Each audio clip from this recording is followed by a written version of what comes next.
Now, in this video, we will discuss about the elastic constants. So, what is elastic constants? So, here we have different elastic constants, out of which one is the modulus of elasticity or Young's modulus. So, the modulus of elasticity is the constant of proportionality and is defined as the ratio of linear stress to linear strain within the elastic limit.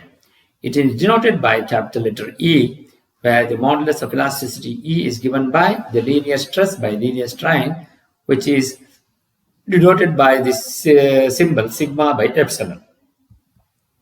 Similarly, the modulus of rigidity or shear modulus. So, the shear modulus is defined as the ratio of shear stress to shear strain within elastic limit.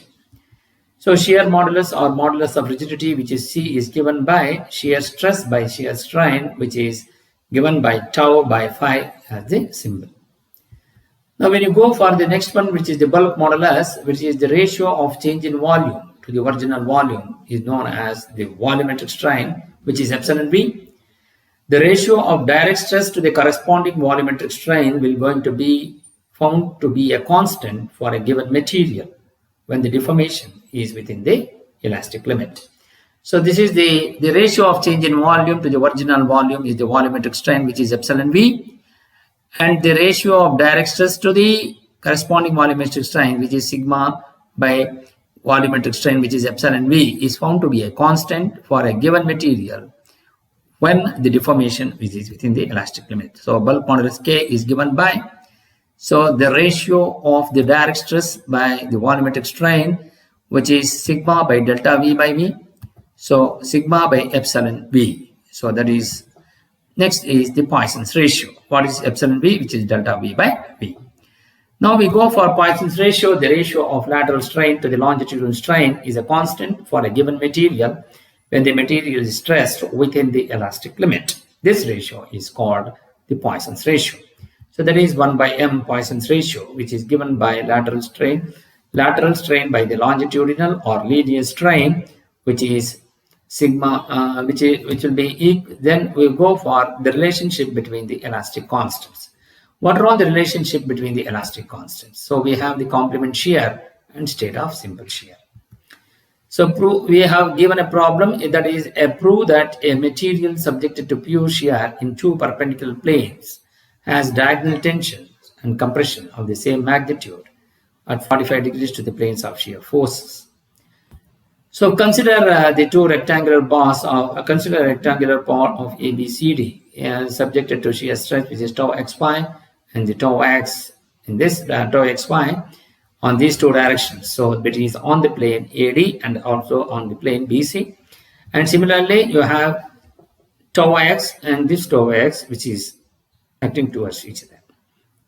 So here, when you are considering this figure A shows an infinitely small block of ABCD and the shear stress intensity tau xy.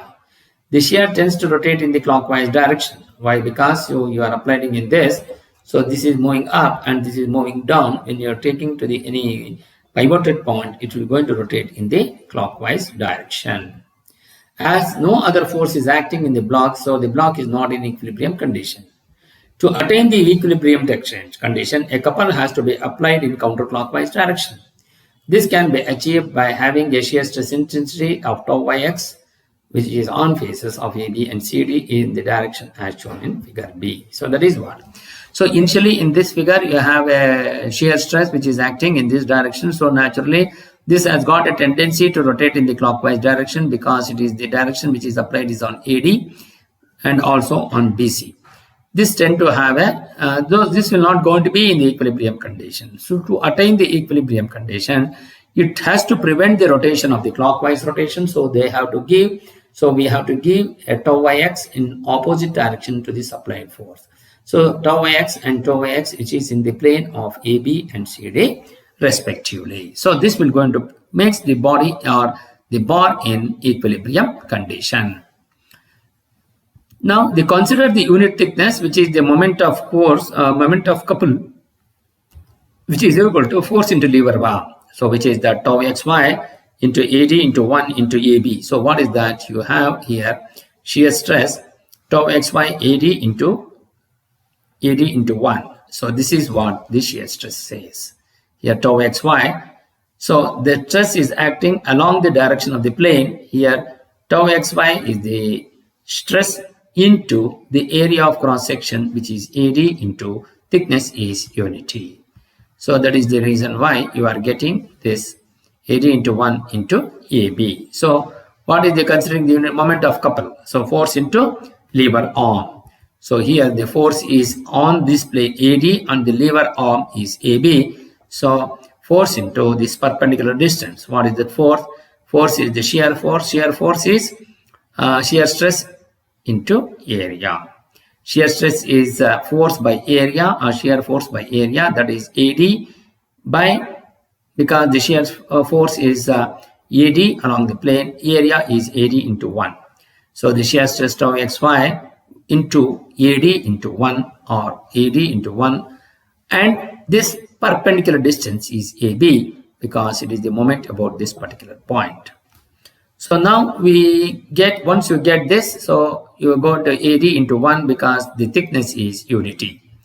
Now momenting of balancing couple. So you are talking about the balancing couple, which will going to be, what is the balancing couple? The balancing couple will going to be in this direction, that is tau x into AB into 1 into the distance is AD, that is force into perpendicular distance.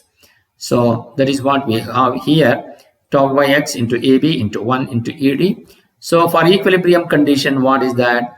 So it will be both in the clockwise couple will be equal to the anti-clockwise couple, which will be equal to tau xy into AD into 1 into AB, which is equal to tau yx into AB into 1 into AD. So AD and AB, so tau xy will be equal to tau yx. This shear stress tau yx is the complementary shear stress, that is because both are acting at perpendicular to each other or 90 degrees to each other. So now we go for this theory states that a shear stress in a given direction cannot exist without a balancing shear stress of equal intensity in a direction of right angles to it. So therefore, that means it will going to be on the equilibrium condition. So that is what if he says here, tau xy and tau yx is one plane which will going to be, and again tau xy and tau yx which is on the other direction, right angles to it. So therefore, once you have the shear stress of same intensity, so it will going to be the sigma along the diagonals. So here you have considered the section. We have considered the section which is thus if a section is subjected to pure shear, the state of stress in any element, that section shown in the figure C, this state is called simple shear. So that is what wherein you have only the shear stress, nothing else. So then it will going to become the pure shear. Now, considering the figure D, which is tau xy is equal to tau x, which is equal to tau. So let AB is equal to BC is equal to CD is equal to DA, because it is a square cross section which will be equal to A. Thickness of the block, which is unity, which is equal to 1. So what is the length of the diagonal? So we want to go for the length of the diagonal, which is root 2 into A.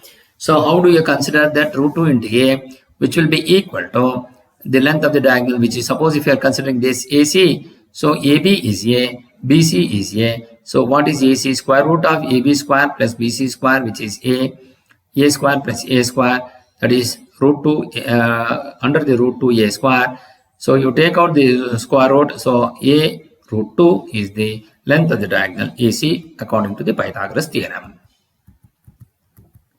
Root 2 into E. Consider a section along AC and let sigma be the stress in the direction. Consider the equilibrium of the triangular portion of ABC in figures E. So what you get? So resolving the forces perpendicular to the diagonal due to tau will be equal to tau into AB into 1 into cos 45, which is equal, plus tau into BC into 1 into cos 45. So both will be equal to tau into what is AB and BC, which is A into 1 into cos 45, plus tau into A into 1 into cos 45. We are going to 2 tau A into 1 into cos 45. So 2 can be written as root 2 into root 2 and tau into A into 1 into cos 45 is 1 by root 2. So root 2 into tau into A. So its tensile stress induced in the diagonal AC will be equal to sigma, which is again tensile force induced in the diagonal AC. So sigma, that is sigma into AC into 1, because stress is force by area of cross section.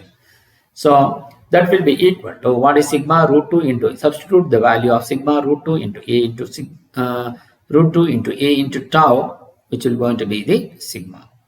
So now for equilibrium, root 2 into A into tau will be equal to root 2 into A into sigma. So since root 2A both in the LHS and RHS, so we can cancel that. Therefore, tau is equal to sigma. Hence the resultant is 0. So this is how you will be able to do the complementary shear stress. Now similarly, the intensity of compressive stress sigma in plane BD is numerically equal to tau. Thus, a state of simple shear produces pure tensile and compressive stresses across the plane inclined at 45 degrees to those of pure shear, and intensities of these direct stresses are equal to the intensity of pure stress. So in the next video, we will going to take up the relationship between the modulus of elasticity and bulk modulus. Thank you.